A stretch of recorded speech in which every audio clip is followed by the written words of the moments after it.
Assalamualaikum warahmatullahi wabarakatuh. Alhamdulillahi rabbil alamin. Allahumma sahli sadri wa yassir li amri wahlul 'uqdatam min lisani yafqahu qawli. Asyhadu an la ilaha illallah wa asyhadu anna Muhammadan abduhu wa rasuluh. Allahumma salli ala sayyidina Muhammad wa ala ali sayyidina Muhammad.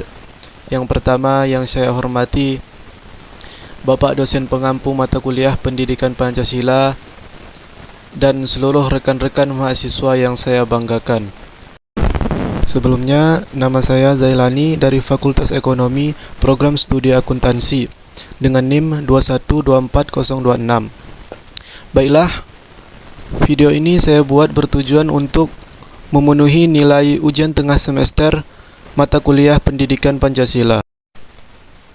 Baiklah, dalam video ini saya akan menjawab beberapa pertanyaan yang akan menjadi nilai ujian tengah semester mata kuliah Pendidikan Pancasila.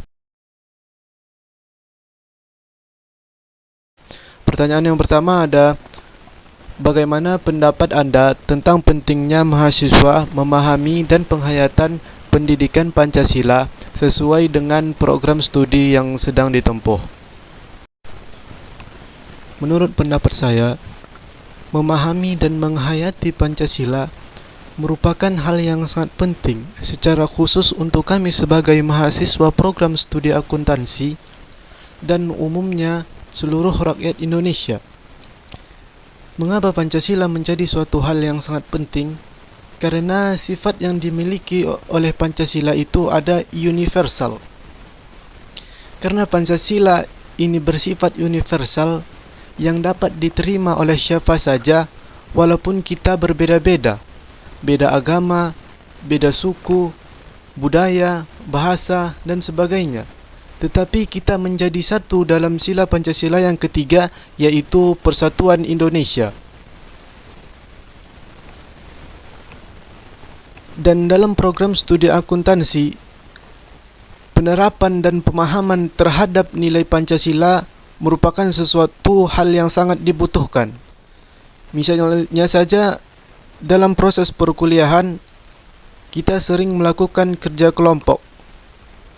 Nah, dalam hal ini, peran sila keempat Pancasila yang berbunyi kerakyatan yang dipimpin oleh hikmat kebijaksanaan dalam permusyawaratan perwakilan. Sila keempat dalam hal ini berpengaruh. Karena ketika kita melakukan kerja kelompok, musyawarah merupakan suatu hal yang sangat penting demi mencapai suatu mufakat. Jangan sampai dalam suatu kelompok yang satu dan yang lain berbeda pendapat. Yang ini maunya ini, yang itu maunya ke situ. Maka hal tersebut akan membuat diskusi menjadi tidak lancar. Maka dari itu, penerapan dan pemahaman terhadap nilai Pancasila merupakan suatu hal sangat penting. Dimanapun dan kapanpun kita berada, Pancasila merupakan suatu hal yang sangat penting untuk kita terapkan. Lanjut kepada pertanyaan yang kedua, yaitu bagaimana konsep historis, sosiologis, dan politis tentang Pancasila dalam kajian arus sejarah bangsa Indonesia. Yang pertama, konsep Pancasila secara historis. Pancasila secara historis berarti Pancasila sebagai dasar negara yang tidak terlepas dari perjuangan bangsa Indonesia untuk merebut kemerdekaan. Proses perumusan Pancasila diawali ketika dalam sidang BPUPKI pertama Dr. Rajiman Widyodiningrat mengajukan suatu masalah, khususnya akan dibahas pada sidang tersebut. Masalah tersebut adalah sesuatu calon rumusan dasar negara Indonesia yang akan dibentuk. Kemudian tampillah pada sidang tersebut 3 orang pembicara, yaitu yang pertama Bapak Muhammad Yamin, Bapak Supomo, dan Pak Soekarno. Yang kemudian pada tanggal 1 Juni 1945 dalam sidang tersebut, Insinyur Soekarno berpidato secara lisan mengenai calon rumusan dasar negara Indonesia.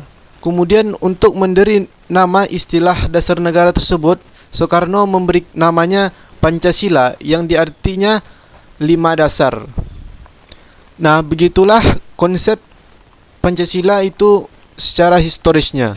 Kemudian yang kedua yaitu konsep Pancasila secara sosiologis.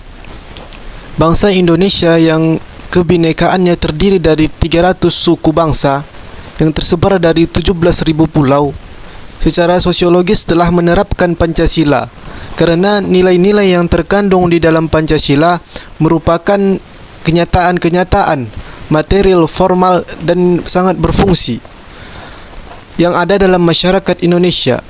Kenyataannya secara objektif menjadikan Pancasila sebagai dasar negara atau alat untuk taat pada nilai-nilai instrumental Pancasila.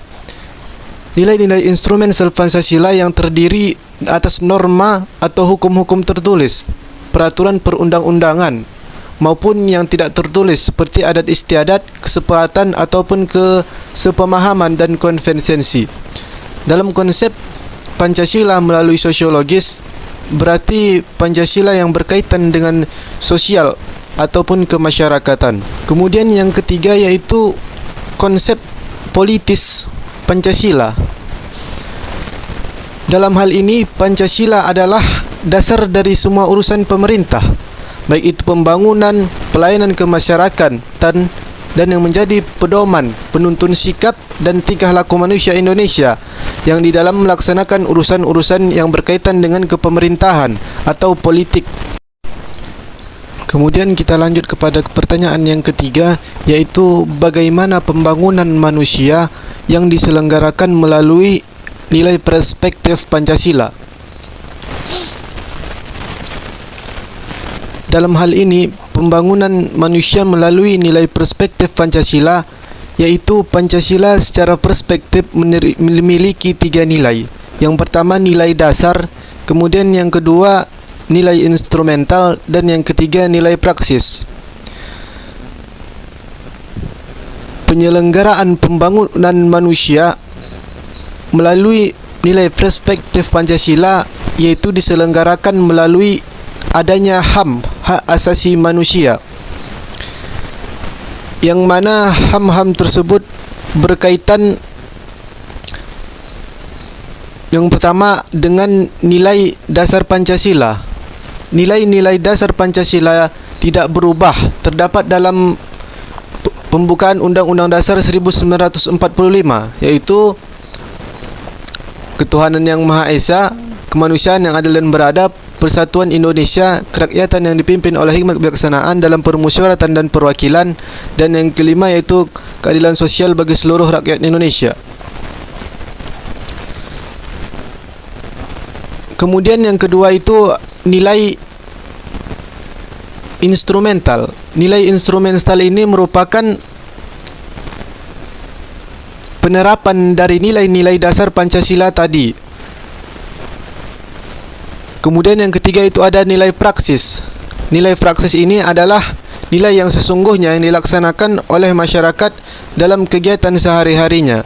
Jadi pembangunan manusia melalui nilai perspektif Pancasila itu dilakukan melalui adanya pembentukan HAM di Indonesia. Kemudian lanjut pertanyaan keempat, yaitu bagaimana Pancasila menjadi ideologi bangsa Indonesia. Dalam hal ini, ideologi merupakan suatu pemikiran, suatu pendapat yang mengarah kepada suatu kebaikan. Dalam hal ini, Pancasila sebagai ideologi negara Indonesia berfungsi sebagai landasan untuk memahami dan menafsirkan dunia dan kejadian-kejadiannya dalam alam sekitarnya. Pancasila merupakan ideologi yang terbuka. Ideologi terbuka adalah ideologi yang menjadi pandangan suatu bangsa. Pancasila sebagai ideologi yang terbuka mengandung 3 nilai yang sudah saya jelaskan tadi, yaitu ada nilai dasar, nilai instrumen, dan nilai praksis. Dalam hal ini, Pancasila sebagai ideologi merupakan suatu hal yang menjadi landasan bagi rakyat untuk menuju hal yang lebih baik atau sebagai pembentuk karakter dari rakyat Indonesia. Kemudian pertanyaan yang selanjutnya yaitu pertanyaan yang kelima. Bagaimana pemahaman dan penghayatan nilai-nilai Pancasila sebagai ideologi bangsa Indonesia di kalangan mahasiswa, pejabat, elit politik, dan pengusaha? Yang pertama, pemahaman nilai Pancasila dalam kalangan mahasiswa. Pemahaman dan penghayatan nilai-nilai Pancasila di kalangan mahasiswa dapat diterapkan melalui beberapa hal. Misalnya saja dalam hal berorganisasi. Dalam hal berorganisasi, penerapan nilai Pancasila dalam sila yang keempat sangat berperan penting, karena dalam organisasi musyawarah merupakan suatu hal yang sangat dibutuhkan. Kemudian lagi, etika dan cara berpakaian merupakan suatu hal yang sangat penting yang telah diatur dalam Pancasila. Sila pertama yaitu ketuhanan yang Maha Esa. Dalam sila pertama, melalui cara berpakaian telah diatur oleh agama masing-masing. Kemudian etika antara mahasiswa terhadap dosen. Ini telah diatur dari Pancasila, yaitu yang sila yang kedua, kemanusiaan yang adil dan beradab. Maka dalam hal ini kita harus mengedepankan adab terhadap dosen, yaitu antara lain sopan dan santun kepada dosen. Kemudian yang kedua, Pancasila sebagai ideologi di kalangan elit politik. Elit politik termasuk dalamnya yaitu jajaran pemerintahan. Ideologi yang dianut Pancasila dalam hal ini terhadap sistem pemerintahan, yaitu pemerintah harus menerapkan sila yang kelima yaitu keadilan sosial.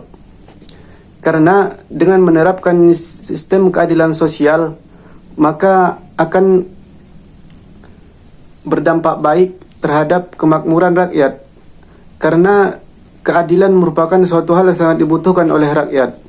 Maka dalam hal ini, ideologi Pancasila di kalangan elit politik atau pejabat negara atau pemerintahan negara harus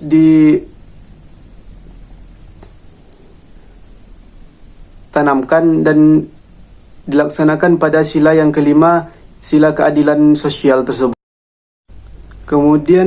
Kemudian pemahaman ideologi Pancasila di kalangan pengusaha.